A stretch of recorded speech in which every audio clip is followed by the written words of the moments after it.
नमस्कार दोस्तों, डेट है आज की 2 मई 2022 और स्वागत है आपका एटोएल डिस्कशन में। 4 इश्यूज आज हम डिस्कस करेंगे, 3 हिंदू के और 1 डेली पायोनियर का। सबसे पहले आर्टिकल हम डिस्कस करेंगे डेली पायोनियर का ही, कोर्ट यानी हायर जुडिशरी में इस्तेमाल होने वाली लैंग्वेज से संबंधित। दूसरा आर्टिकल हम डिस्कस करेंगे आयुष इंडस्ट्री से संबंधित। तीसरा साइंस एंड टेक में मतलब R&D पर सरकार कितना खर्च कर रही है, कितना खर्च करना चाहिए, क्या इंप्रूवमेंट आनी चाहिए। और सबसे लास्ट में थर्ड वर्ल्ड वॉर की संभावना से संबंधित। चलिए डिस्कशन स्टार्ट करते हैं। First important article higher judiciary में लोकल लैंग्वेज के इस्तेमाल से संबंधित है। आप जीएस पेपर सेकंड के इस टॉपिक से आर्टिकल को रिलेट कर सकते हो। क्या कंटेस्ट है? हाल ही में प्रधानमंत्री मोदी ने एक स्टेटमेंट दी, कोर्ट्स में लोकल लैंग्वेज के इस्तेमाल पर जोर होना चाहिए, इससे जनता को ज़्यादा अच्छे से जस्टिस डिलीवर किया जा सकता है। बट देखो, इसके against chief justice of India ने भी एक स्टेटमेंट दी। बात तो ठीक है, बट हायर जुडिशरी में लोकल लैंग्वेजेस में जस्टिस डिलीवर करना आसान नहीं है, बहुत सारे चैलेंजेस हैं। तो हम बेसिक्स से शुरुआत करते हैं। देखो, लैंग्वेज आपको पता है हमारे देश में एक बहुत ही बड़ा इमोशनल इशू है। लैंग्वेज के आधार पर तो स्टेट्स का रीऑर्गेनाइजेशन भी हुआ है। कन्नड़ बोलने वालों के लिए अलग से राज्य कर्नाटक, तमिल बोलने वालों के लिए अलग से राज्य तमिलनाडु। लैंग्वेज के आधार पर रीऑर्गेनाइजेशन हुआ था 1956 में। उस समय लॉजिक ये लगाया गया था, अगर सेम लैंग्वेज बोलने वाले लोग एक ही स्टेट में रहते हैं तो उनको ज़्यादा फायदा होगा, गवर्नेंस ज़्यादा अच्छे से होगी। लेकिन अभी भी देखो, बहुत सी जगहें ऐसी हैं जहां पर कोई पर्सन अपनी लोकल लैंग्वेज का इस्तेमाल नहीं कर सकता, जैसे सुप्रीम कोर्ट, हाई कोर्ट। इसी साल के शुरुआत में गुजरात हाई कोर्ट में एक केस सामने आया। एक जर्नलिस्ट जो कंटेम्प्ट प्रोसीडिंग्स फेस कर रहे थे, तो उन्होंने बोला कि मैं तो लोकल लैंग्वेज में बोलूंगा, यानी गुजराती में बोलूंगा। हाई कोर्ट ने कहा, हम आपके लिए इंटरप्रेटर की सुविधा उपलब्ध करवा देते हैं अगर आपको इंग्लिश नहीं आती। लेकिन वो जर्नलिस्ट अड़ गया, बोलना है तो मुझे गुजराती में बोलना है, मैं इंग्लिश में नहीं बोलूंगा। तो इसके बाद हाई कोर्ट ने कहा कि हम वो पर्सन जिसने कोर्ट का कंटेम्प्ट किया है उसको उस भाषा में नहीं बोलने देंगे जो भाषा कोर्ट को समझ में नहीं आती है। तो ये घटना घटी थी इसी साल की शुरुआत में। अगर देखो, हम संविधान के प्रोविजंस की बात करें ना, संविधान का आर्टिकल 348 सेक्शन 1 क्लास ए बोलता है, हायर कोर्ट में और सुप्रीम कोर्ट में इंग्लिश का इस्तेमाल किया जाएगा अनटिल एंड अनलेस पार्लियामेंट कोई अलग से कानून बना देता है तो वो अलग बात है। समझ गए? मतलब कि पार्लियामेंट कानून बना दे तो अलग बात है, अदरवाइज सुप्रीम कोर्ट और हाई कोर्ट में इंग्लिश का ही इस्तेमाल होगा। इसके बाद अगला आर्टिकल देखिए, आर्टिकल 348 सेक्शन 2। इसमें बोला गया है, किसी भी स्टेट के गवर्नर जो हैं वो प्रेसिडेंट की कंसेंट लेके ऑथराइज कर सकते हैं हिंदी या फिर किसी दूसरी लैंग्वेज को हाई कोर्ट में इस्तेमाल करने के लिए। इसके बाद इस आर्टिकल का फायदा उठाते हुए उत्तर प्रदेश, बिहार, राजस्थान, मध्य प्रदेश, इन्होंने ऑलरेडी अपनी अपनी हाई कोर्ट में हिंदी के इस्तेमाल को अनुमति दे के रखी है। और अब कुछ और राज्य जैसे देखो तमिलनाडु, ये चाहते हैं कि हमारी हाई कोर्ट में भी तमिल लैंग्वेज का इस्तेमाल हो। अगर देखो, इस प्रकार से सभी राज्य ये चाहेंगे कि हमारी लोकल लैंग्वेज का इस्तेमाल हो हाई कोर्ट में, तो फिर तो हमारे देश का लीगल सिस्टम जो है गड़बड़ा जाएगा, कोलैप्स हो जाएगा। मतलब कोलैप्स तो शायद थोड़ा हैवी वर्ड हो गया, लेकिन बहुत दिक्कत आएगी। क्या? मैं आपको बताता हूं एक एक करके। देखो, आज के समय में आप देखते होंगे कि एक हाई कोर्ट के जज को ना दूसरे हाई कोर्ट में आसानी से ट्रांसफर किया जा सकता है कोलिजियम के द्वारा, मतलब नाम रिकमेंड किया जाता है और प्रेसिडेंट ट्रांसफर कर देते हैं। लेकिन अब मान लीजिए कोई जज जिसको इंग्लिश आती है, हिंदी आती है, उनको तमिलनाडु ट्रांसफर किया जाएगा, उनको वहां पे तमिल लैंग्वेज ही नहीं आएगी और वहां पे चल रही है तमिल लैंग्वेज टोटली, तो कैसे वो वहां पे काम कर सकेंगे? ये सबसे बड़ी दिक्कत है ना। दूसरी दिक्कत, बात सिर्फ देखो जजेस की नहीं है, इवन आप लॉयर्स देखिए, जैसे मुकुल रोहतगी हैं, अब नॉर्थ इंडिया के हैं, साउथ इंडिया में किसी भी हाई कोर्ट में जाके आसानी से कोई केस लड़ सकते हैं, हियरिंग में पार्टिसिपेट कर सकते हैं, शामिल हो सकते हैं। लेकिन हर एक हाई कोर्ट में लोकल लैंग्वेज इस्तेमाल होगी तो बाहर के एडवोकेट तो आ ही नहीं सकेंगे, क्योंकि उनको लोकल लैंग्वेज आएगी नहीं। तो इंग्लिश जो है वो पूरे देश की जुडिशरी के लिए, हायर जुडिशरी के लिए एक लिंक लैंग्वेज का काम कर रही है। प्रॉब्लम्स देखो और भी आएंगी, जैसे एक हाई कोर्ट और दूसरे हाई कोर्ट के बीच जो कम्युनिकेशन है वो काफ़ी डिफिकल्ट हो जाएगा।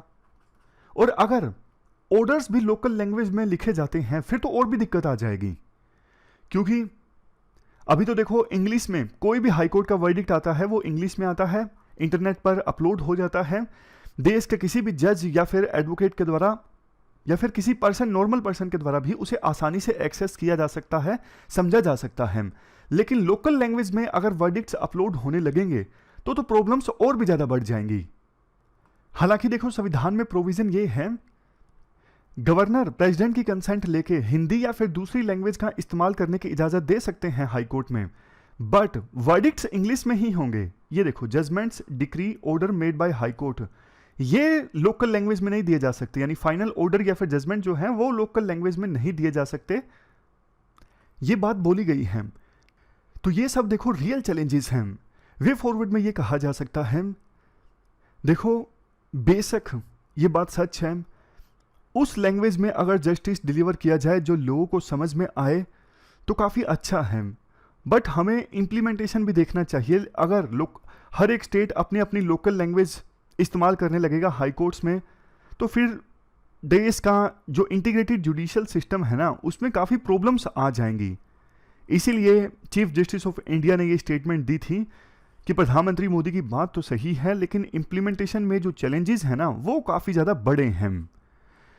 सुप्रीम कोर्ट ने पहले एक ऑर्डर ये भी दिया था कि जो भी जजमेंट्स आती है ना सुप्रीम कोर्ट की वो लोकल लैंग्वेजेस में ट्रांसलेट होनी चाहिए, बट देखो कहना आसान है, कितनी जजमेंट्स आती हैं, सबको लोकल लैंग्वेज में ट्रांसलेट करना बहुत दिक्कत वाली बात है। तो ये पूरा आर्टिकल हमने डिस्कस किया लोकल लैंग्वेज में जस्टिस से संबंधित। चलते हैं आगे। इसके बाद अगला आर्टिकल आयुष इंडस्ट्री से संबंधित है। आप जीएस पेपर 3 के इस टॉपिक से आर्टिकल को रिलेट कर सकते हो। सबसे पहले अगर देखो बेसिक्स की बात करें, आयुष में ना, इंडिया में आयुष में ये सारी इलाज की पद्धतियाँ आती हैं, जैसे आयुर्वेद, योगा, नेचुरोपैथी, यूनानी, सिद्धा और होम्योपैथी। ये सब देखो इलाज की पुरानी पद्धतियाँ हैं। इनमें जो इलाज होता है जड़ी बूटियों की सहायता से दवाई बनाई जाती है और उसके बेस पे इलाज होता है। देखो वैसे ये जो ग्लोबल मार्केट है ना हर्बल मेडिसिन की, यानी जड़ी बूटियों से जो मेडिसिन बनती है उसे आप हर्बल मेडिसिन बोल सकते हो। तो इस हर्बल मेडिसिन की जो ग्लोबल मार्केट है ना वो 657.5 बिलियन डॉलर्स की थी 2020 में। 2022 में बढ़ के 746.9 बिलियन डॉलर्स होने का अनुमान है। चाइना में जो ये ट्रेडिशनल मेडिसिन इंडस्ट्री है ना, इसने 2018 में सरकार को रेवेन्यू कलेक्ट करके दिया 37.41 बिलियन डॉलर्स। चाइना का एक प्लान है हेल्दी चाइना 2030 प्लान, जिसमें यह कहा गया है ट्रेडिशनल चाइनीज मेडिसिन की जो मार्केट है ना 2030 में बढ़ के हो जाएगी 737.9 बिलियन डॉलर्स। जैसे हमारी ये ट्रेडिशनल मेडिसिन मार्केट है, आयुष की मार्केट, उसी प्रकार से चाइना के भी ट्रेडिशनल मेडिसिन मार्केट है। चाइना में ये जो ट्रेडिशनल मेडिसिन मार्केट है ना काफ़ी तेज़ी से ग्रो कर रही है। 1982 में चाइना के संविधान में पूरी तरह से रिकॉग्निशन मिल गया इस ट्रेडिशनल मेडिसिन मार्केट को, और 2009 के बाद से ही सरकार कंटिन्यूस सपोर्ट प्रोवाइड कर रही है अपनी ट्रेडिशनल मेडिसिन मार्केट को। ट्रेडिशनल मेडिसिन मार्केट वर्ड समझने में आपको कोई दिक्कत नहीं होनी चाहिए, मतलब परंपरागत रूप से, ऐतिहासिक रूप से जड़ी बूटियों के सहायता से जो इलाज की पद्धतियां यूज होती आई हैं चाइना में, उनको कहा जाता है ट्रेडिशनल चाइनीज मेडिसिन। बात करें इंडिया की, इंडिया में देखो नेशनल आयुष मिशन लॉन्च हुआ था 2014 में। किसके द्वारा लॉन्च किया गया था? Department of Ayush, ministry of health and family welfare के द्वारा। मकसद ये था हमारे देश में आयुष सिस्टम को प्रमोट करना और जनता को भी एक प्रकार से cost effective health services provide करना। आयुष की जो सर्विसेज है ना सस्ती हैं एज कंपेरिजन टू जो एलोपैथिक मेडिसिन वाली जो सिस्टम है वो थोड़ा महंगा है। इसके अलावा नेशनल आयुष मिशन का मकसद ये भी था जो आयुष एजुकेशन सिस्टम है ना उसे मजबूत बनाना। आयुष में जो ड्रग्स है ना, जिनको जड़ी बूटियों की सहायता से बनाया जाता है, उसकी क्वालिटी को कंट्रोल करना और उन ड्रग्स को बनाने के लिए रॉ मटेरियल की अवेलेबिलिटी को इंश्योर करवाना, ये सब ऑब्जेक्टिव थे नेशनल आयुष मिशन को लॉन्च करने के। ये जो आयुष की इंडस्ट्री है ना, 2022 में इसकी वैल्यूएशन हो जाएगी $23.3 बिलियन। इंडिया की हर्बल मेडिसिन मार्केट की अभी वर्थ कितनी है? $18.1 बिलियन। इसके बाद थोड़ी और बात की जाती है कि नेशनल आयुष मिशन के अंतर्गत सरकार क्या कर रही है। नेशनल आयुष मिशन स्कीम के अंतर्गत ना एक कंपोनेंट है मेडिसिनल प्लांट्स, यानी वो प्लांट्स जो जड़ी बूटियां प्रोवाइड करते हैं, इनकी कल्टीवेशन को सपोर्ट किया जाएगा कुछ आइडेंटिफाइड क्लस्टर्स में और जोन्स में। इसके अतिरिक्त कुछ और चीज़ें जैसे नर्सरीज को इस्टेब्लिश करना इन मेडिसिनल प्लांट्स के लिए, हार्वेस्टिंग के बाद मैनेजमेंट, और एक बार हार्वेस्टिंग हो गई इन मेडिसिनल प्लांट्स की तो प्राइमरी प्रोसेसिंग, इन सब चीज़ों को भी सपोर्ट किया जा रहा है नेशनल आयुष मिशन के अंतर्गत। और प्लांट्स को कल्टीवेट करने के लिए सरकार के द्वारा सब्सिडीज दी जाती हैं अलग अलग, किसी प्लांट पे 30%, किसी पे 50%, किसी पे 75%।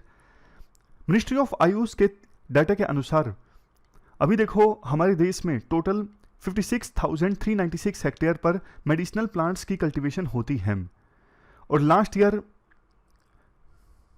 ये आंकड़ा और भी ज़्यादा बढ़ गया। पिछले साल तो 75,000 हेक्टेयर ऑफ लैंड पर मेडिसिनल प्लांट्स की खेती हुई। मिनिस्ट्री ऑफ फाइनेंस ने भी 4,000 करोड़ का पैकेज दिया है आत्मनिर्भर भारत अभियान के तहत हर्बल कल्टीवेशन को प्रमोट करने के लिए। देखो ये स्टेप्स अच्छे तो हैं, लेकिन और भी बहुत कुछ किए जाने की आवश्यकता है। जैसे देखो इंस्टीट्यूशनल लेवल पर इनिशिएटिव लिए जा सकते हैं अच्छे, अगली स्लाइड में हम डिस्कस भी करेंगे। अवेयरनेस आनी चाहिए फार्मर्स में, हर्बल जो प्लांट्स हैं उनको उगाने के लिए लोगों में अवेयरनेस आनी चाहिए आयुष के बारे में। सरकार ये इंश्योर करे कि फार्मर्स ज़्यादा से ज़्यादा मेडिसिनल प्लांट्स की कल्टीवेशन करें। इसके अलावा जो आयुष के प्रोडक्ट्स हैं उनकी क्वालिटी को इंश्योर करने के लिए और ज़्यादा अच्छे स्टेप्स उठाए जा सकते हैं। नेक्स्ट पॉइंट देखो, नेशनल मेडिसिनल प्लांट बोर्ड जो है वो आयुष के कंपोनेंट को इम्प्लीमेंट करता है स्टेट लेवल पर, स्टेट मेडिसिनल प्लांट बोर्ड की सहायता से। लेकिन जो स्टेट मेडिसिनल प्लांट बोर्ड का स्ट्रक्चर है ना, वो मजबूत नहीं है। इस स्टेट मेडिसिनल प्लांट बोर्ड में ना एक्सपर्ट्स होने चाहिए अलग अलग फील्ड से, जैसे कंजर्वेशन से, कल्टीवेशन की फील्ड से, R&D की फील्ड से, हर्बल गार्डन की फील्ड से, नर्सरी की फील्ड से, मार्केटिंग, IEC का मतलब है इंफॉर्मेशन, एजुकेशन और कम्युनिकेशन। इसके अलावा मेडिसिनल प्लांट्स के ट्रेड, इन सब फील्ड से संबंधित जो एक्सपर्ट्स हैं ना, वो स्टेट मेडिसिनल प्लांट बोर्ड की ऑर्गेनाइजेशन में होने चाहिए।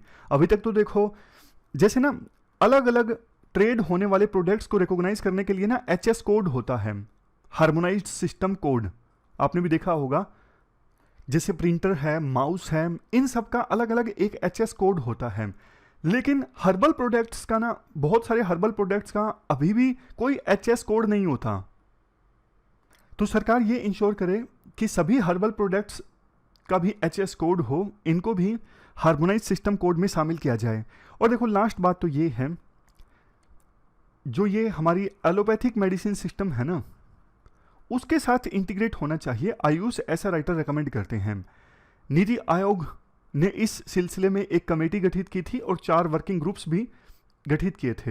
इनमें 50 से ज़्यादा एक्सपर्ट्स हैं जो काम कर रहे हैं। इनकी रिपोर्ट फाइनल होने वाली है। अगर देखो आयुष सिस्टम को मेन स्ट्रीम हेल्थ सिस्टम में इंटीग्रेट किया जाता है ना, तो देश की जनता को इसका बहुत फ़ायदा होगा, क्योंकि आयुष जो है देश की जनता को cost effective health care provide करने में सक्षम है। हालांकि जो ये एलोपैथिक मेडिसिन सिस्टम के डॉक्टर्स या फिर एक्सपर्ट्स हैं ना, वो कहते हैं आयुष इतना इफेक्टिव नहीं है, मतलब प्रॉपर रिसर्च पर आधारित नहीं है आयुष में इलाज की पद्धतियाँ। तो ये दिक्कत है। ये पूरा आर्टिकल हमने डिस्कस किया आयुष से संबंधित। चलते हैं आगे। देखो हमारा अगला जो आर्टिकल है ना, वो रिसर्च से संबंधित है। GS पेपर 3 के इस टॉपिक से आर्टिकल को रिलेट कर सकते हो।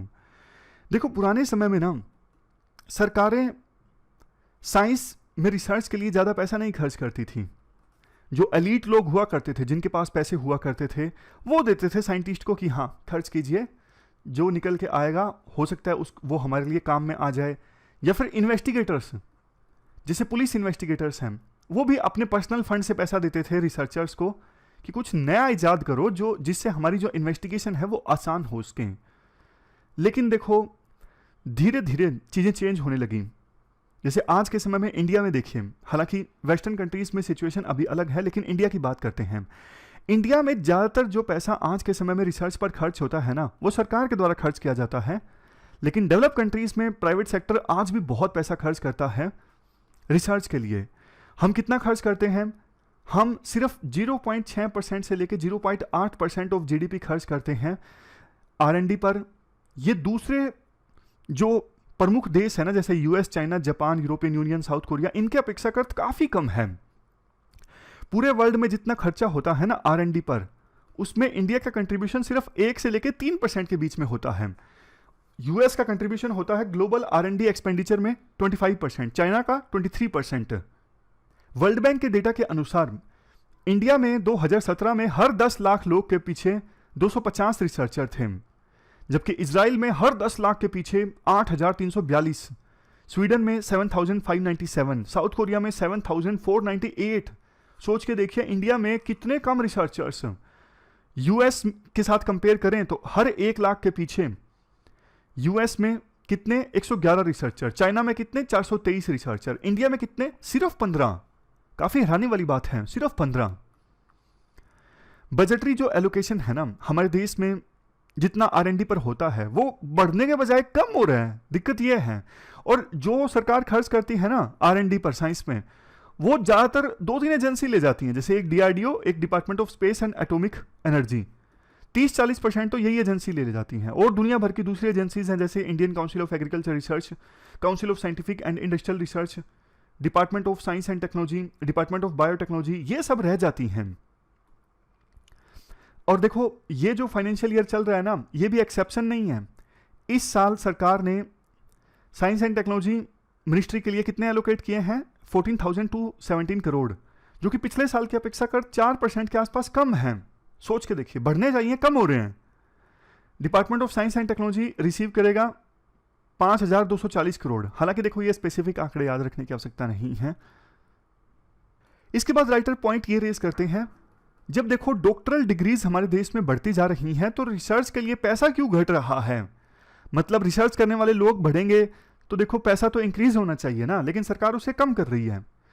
इसी बीच सरकार ने ना 2021-22 के बजट में अनाउंस किया कि हम 2021 के बाद हर साल 10,000 करोड़ रुपए खर्च करेंगे एक एजेंसी के थ्रू, नेशनल रिसर्च फाउंडेशन। मतलब न्यू फंडिंग एजेंसी का निर्माण किया गया था। इस बजट में बोला गया था ये जो नेशनल रिसर्च फाउंडेशन है ना, यूनिवर्सिटी लेवल पे रिसर्च को बूस्ट करेगा। बाद में नेशनल एजुकेशन पॉलिसी में भी यही बात बोली गई, बड़ी बड़ी बातें बोली गई कि ये पाथ ब्रेकिंग है, माइलस्टोन है, इंडिया में R&D बहुत अच्छे से होगी। लेकिन देखो कुछ हुआ नहीं ज़्यादा। मतलब जितनी बड़ी बड़ी बातें बोली गई थी ना, उतना कुछ नहीं हुआ। ये जो बॉडी है ना, बोला गया था कि ऑटोनोमस ढंग से काम करेगी, लेस ब्यूरोक्रेटिक होगी और अपने एम्बिट में यानी अपनी जुरिडिक्शन में हजारों कॉलेजेस और यूनिवर्सिटीज को लेके आएगी। बट देखो कुछ नहीं हुआ। इवन इस साल का जो बजट है ना, वो तो साइलेंट है। इस बॉडी को बजट के लिए कितना पैसा दिया गया है, मतलब कुछ भी नहीं बोला गया है। जैसे बजट में प्रावधान तो होता है ना कि हम 8,000 करोड़ दे रहे हैं या फिर 12,000 करोड़ दे रहे हैं, कुछ भी बोला ही नहीं गया है। साइलेंट है सरकार पूरी तरह से, कितने पैसे हमने इस बॉडी को दिए हैं। तो गवर्नमेंट की पॉलिसी में ये जो कंटिन्यूटी का अभाव है ना, ये तो देखो इससे तो हमारे देश में R&D का जो एटमॉस्फेयर है ना, वो इंप्रूव होने वाला है नहीं। होता ये है बहुत बार कि कई जो लैब्स है ना हमारे देश में, वो प्रोजेक्ट्स तो अप्रूव करवा लेती हैं कि हाँ ये प्रोजेक्ट, इस प्रोजेक्ट पर रिसर्च होनी चाहिए, लेकिन पैसे नहीं आ पाते। पैसे के अभाव में रिसर्च बीच में बंद हो जाती है। तो जो पैसा जो ऑलरेडी रिसर्च हो चुकी है वो भी खराब हो जाती है। समझ रहे हो? मान लीजिए 25% रिसर्च होगी, उसके बाद पैसा आना ही बंद हो गया, तो फिर जो 25% रिसर्च हुई है वो भी तो खराब हो गई ना, यानी वो पैसे भी खराब हो गए। तो पॉइंट ये है, हमारे देश में जो ये साइंटिफिक इंस्टीट्यूशंस है ना, ये ऑटोनोमस होने चाहिए। ब्यूरोक्रेट्स का जो इंटरफेयर है ना, इसमें इनमें कम से कम होना चाहिए। अब इंडिया देखो ग्लोबल पावर नहीं बन सकता अगर इंडिया 1% से 1% ऑफ जीडीपी से कम खर्च करेगा आर&डी पर। सरकार को यह भी कोशिश करनी होगी कि प्राइवेट सेक्टर को भी शामिल किया जाए। जो प्राइवेट सेक्टर आर&डी पर पैसा खर्च कर रही हैं उन्हें टैक्स इंसेंटिव दिए जाएं, और कोशिश ये की जाए जो ये नेशनल रिसर्च फाउंडेशन वाली एजेंसी है ना, ये फिर से रिवाइव की जाए। इसमें पॉलिटिकल इंटरफेरेंस कम से कम होनी चाहिए। सरकार डेली का मतलब हर साल जो जितना अमाउंट चाहिए, जैसे 10,000 करोड़ की सरकार ने बात की थी, उतना फंड एलोकेट भी करे।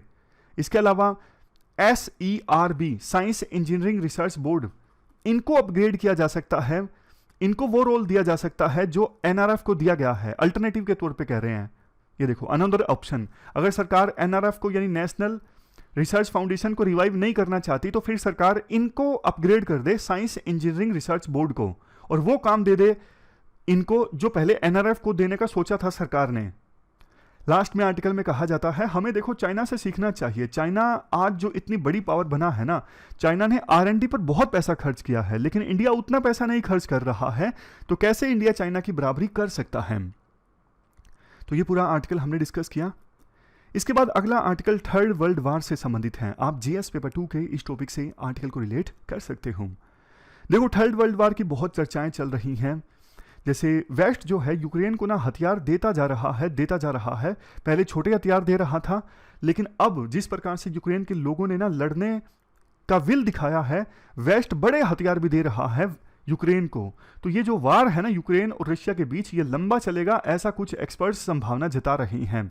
रशिया ने भी साफ साफ कह दिया कि नाटो हमारे साथ युद्ध लड़ रहा है अपने प्रोक्सी यूक्रेन की सहायता से। तो एक प्रकार से ये जो युद्ध है ना, कब डायरेक्ट युद्ध में तब्दील हो जाए कुछ कहा नहीं जा सकता। इवन रशिया ने न्यूक्लियर वार की भी धमकी दे दी इनडायरेक्टली। उनके विदेश मंत्री ने कहा कि न्यूक्लियर वार के थ्रेट को अंडर एस्टिमेट नहीं किया जा सकता। क्या वास्तव में थर्ड वार स्टार्ट हो सकता है? देखो ये सब चीजें देखें तो लगता है कि हाँ, कब ये वार न्यूक्लियर वार में तब्दील हो जाए कुछ नहीं कहा जा सकता। बट देखो अगर आप रशिया के भी एक्शंस को ध्यान से देखोगे ना, रशिया भी वार को आगे नहीं खींचना चाहता है, क्योंकि जब रशिया का जो सेकेंड वर्ल्ड वार के बाद सबसे बड़ा जो वेसल है मोस्कवा, उसको यूक्रेन की एक मिसाइल ने गिराया था ना, रशिया की तरफ से जो रिस्पॉन्स आया ना काफी लो की था। वेस्ट भी उम्मीद कर रहा था कि रशिया अब कोई जबरदस्त एक्शन लेगा, लेकिन रशिया ने ऐसा नहीं किया। बट यूं नहीं कहा जा सकता कि अब रशिया पूरी तरह से कुछ नहीं करेगा। ये रशिया के पेशेंस को टेस्ट करने वाली बात है कि आगे भी ऐसी कोई घटना होती है तो क्या रशिया का रिस्पॉन्स इतना ही ढीला ढाला रहेगा या फिर रशिया कोई कड़ा स्टेप लेगा। देखो आज के समय में हथियार इतने ज्यादा एडवांस्ड हैं, हिरोशिमा नागासाकी से 100 गुना, हजारों गुना। अगर एक भी वेपन का इस्तेमाल हुआ ना तो फिर इन देशों के बीच में न्यूक्लियर वार स्टार्ट होगा, और फिर आप एक बार कह सकते हैं वो तो कयामत का दिन होगा। पूरा वर्ल्ड जो है वो तबाह हो जाएगा। इसीलिए पहले, लेकिन एक डर की बात पता क्या है, पहले ना न्यूक्लियर वेपन्स का इस्तेमाल की बात करना ही एक टैबू माना जाता था, लेकिन इस वार में ना जैसे रशिया ने बार बार धमकी दी है, तो जैसे न्यूक्लियर वार की बात करना वो हो गया है, मतलब आसान सा हो गया है। आसान सा होना मतलब अब लोग इसे टैबू नहीं मानते, ये दिक्कत की बात है। खैर देखो न्यूक्लियर वार इसलिए भी पॉसिबल नहीं है, थर्ड वर्ल्ड वार इसलिए भी पॉसिबल नहीं है कि वेस्ट लगता तो है एकजुट है, लेकिन आज वेस्ट में भी बहुत कंट्रीज ऐसे हैं, खास करके यूरोप के, उनको लगता है कि जितना मदद वेस्ट यूक्रेन को दे रहा है ना, इतने की जरूरत नहीं थी। वो रशिया को पूरी तरह से आइसोलेट करने के पक्ष में भी नहीं है। उनको ये लगता है कि यूएस अपने इंटरेस्ट सर्व कर रहा है इस वार में यूक्रेन को ज्यादा से ज्यादा मदद करके। वो यूएस अपनी खोई हेजमनी को फिर से हासिल करना चाहता था, इसी वजह से उसने इस युद्ध में यूक्रेन को बहुत ज़्यादा मदद की। इससे उसके बहुत सारे पर्पज सर्व हो गए, वो मजबूत हो गया और जियोपॉलिटिकल इक्वेशंस चेंज हो गई, रशिया कमज़ोर हो गया। तो ये युद्ध जो है ना ज़्यादा यूएस का है, ऐसा कुछ देशों को लगता है। तो मतलब पूरी तरह से वेस्ट एकजुट नहीं है रशिया के अगेंस्ट। कुछ यूरोप के कंट्रीज को संशय है, उनको लगता है कि रशिया को आइसोलेट करने से ना यूएसए को कम नुकसान हुआ है, हमें ज्यादा नुकसान हुआ है। तो ये पूरा आर्टिकल हमने डिस्कस किया नेक्स्ट वर्ल्ड वार की संभावना से संबंधित। हमारी आज की इस डिस्कशन में इतना ही है। Thank you very much for discussion.